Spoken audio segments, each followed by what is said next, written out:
why I'm talking about a right to monetize and an application which makes simple to take off your consent or give your consent or delete your data or export your data is because the community, the user, is what makes us strong.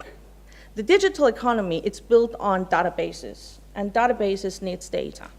Now you need to have users to generate the data. Whether it's a car driven by someone, or someone using a smartphone, or someone watching a movie.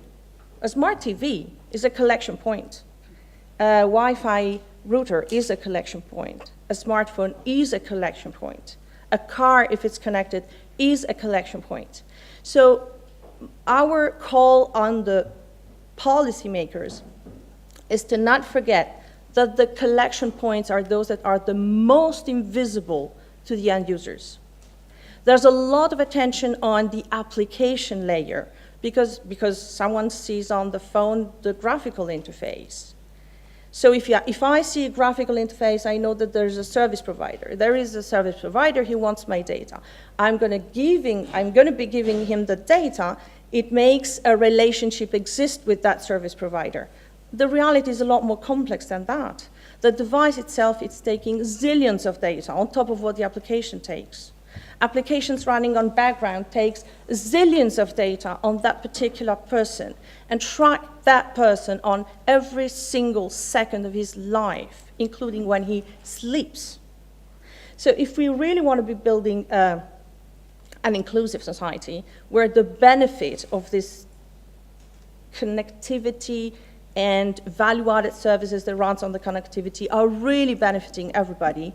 I'm not saying we need to put a levy on companies. I'm against that. We're not saying we need to put a web tax. No, it would go on consumer. It's not a great idea, despite I know the efforts of the Commission to play into that. But there is another way of doing it, and it's through the trading of the consent. If people understand that it is through the consent that their contractual relationship changes, they can apply that in a dynamic way. They can delegate someone to do it as an intermediary for them, but they would be sufficiently numerous and strong to make an effect, to make an impact. So as a woman, when I decided to have this privacy by design application to go into people, and as an entrepreneur raising funds, the first question venture capitals asked me about was, who do you target for this application? Who are you going to give it to? And as a woman, I said, everyone. It's a universal right. Everybody should be able to say, I don't want you to take my data. I want you to delete my data on you. And I want you to take it from that place to another. And I was looked by all these men looking at me like, well, it must be just for the young people, or it has to be just for the millennials, or no. When we talk about rights, it's beautiful because it's for everybody. And we want a Europe with rights.